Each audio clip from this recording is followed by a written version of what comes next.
collège, on nous demande déjà de s'orienter, de choisir un métier. Et c'est vrai que je ne savais pas du tout ce que j'allais pouvoir faire. Et puis ma maman était dans le secteur médical.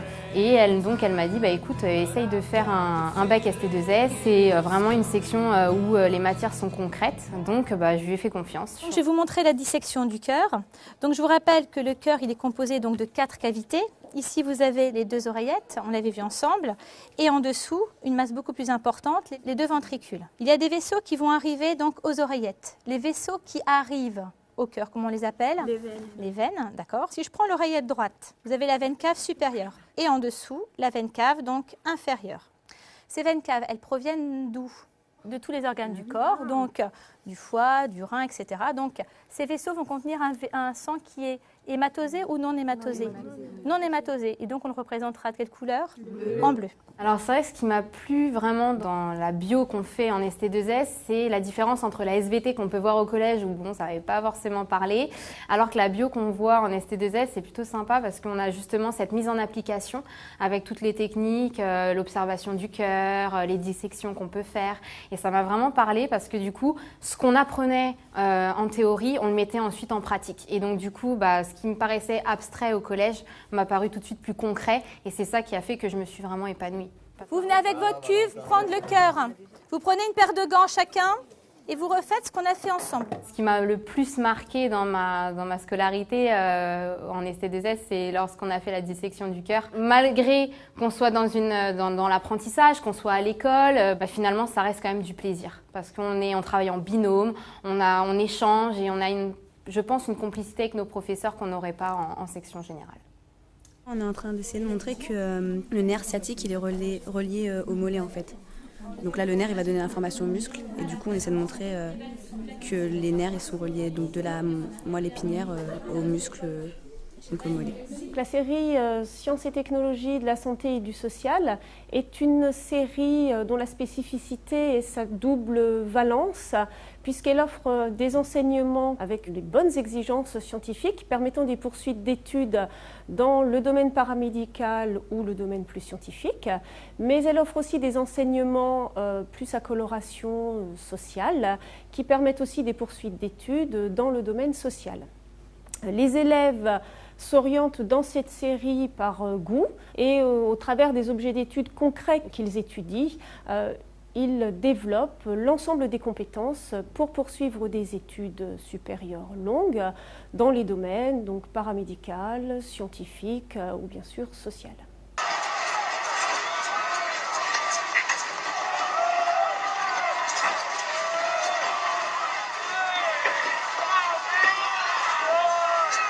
À partir de ce deuxième extrait du film Contagion, la consigne, c'est de trouver les caractéristiques d'une crise sanitaire. La première des caractéristiques d'une crise sanitaire, c'est la hausse de certaines données. Inès, est-ce que tu peux nous détailler justement les indicateurs qui nous intéressent dans une crise sanitaire? Le taux de mortalité et le taux de morbidité. Je vous remémore un petit peu rapidement l'extrait. Le docteur Shiver est dans sa voiture. Que voit-on autour de sa voiture?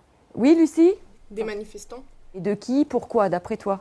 Le gouvernement, il n'arrive pas à gérer la crise sanitaire et il y a une panique de la part de la population. Nous sommes partis d'un film, d'une situation donc fictive, pour arriver vers des situations réelles. L'idée est de faire acquérir aux élèves un certain esprit critique, de faire prendre conscience aux élèves de l'importance des informations. Aujourd'hui, on va procéder à la revue de presse. Vous allez vous mettre comme d'habitude par groupe de 2. Je vous laisse accéder à la presse présente sur la table. Un groupe ira présenter son travail de revue de presse et ensuite on fera un petit échange autour de ça. Est-ce que c'est bon? Oui. Vous savez ce que vous avez à faire? Oui. C'est parti.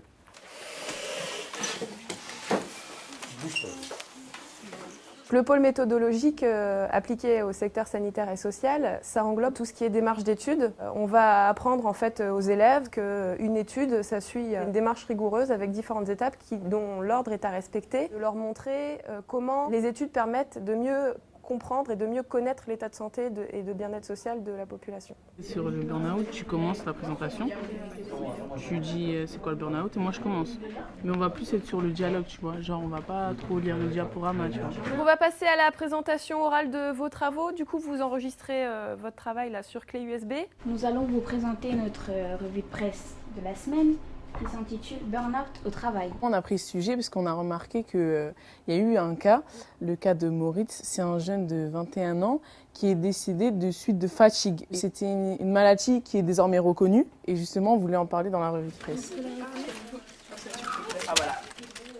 Le cours de philosophie, pour qu'il soit vivant, je m'inspire souvent de l'actualité pour proposer des pistes de réflexion aux élèves. Les élèves de terminale ST2S ont l'habitude de se confronter au journal télévisé ou à la presse, ce qui fait que le cours de philosophie est souvent assez vivant. Dans cette filière, ce qui est bien justement, c'est la relation qu'on a avec les professeurs. Il y a aussi des activités interdisciplinaires. On part interroger des professionnels, on mène une sorte d'enquête à l'aide des professeurs, on fait aussi des recherches documentaires. On va sur Internet chercher des documents, on vérifie les sources. On a des contacts avec des professionnels.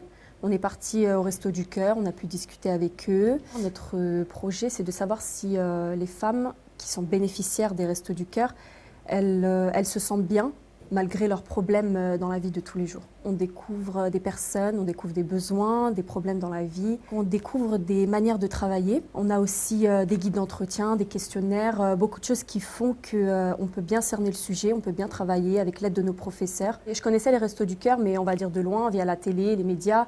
Et même les Restos du Cœur aujourd'hui, même cet après-midi avec ma camarade, on va aller les aider.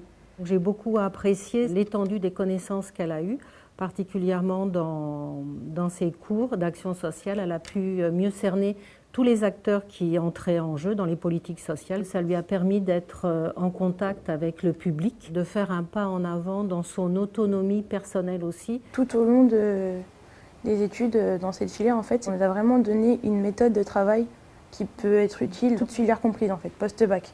Vraiment, elle nous a appris comment travailler, comment organiser ses idées, gérer son temps et être efficace.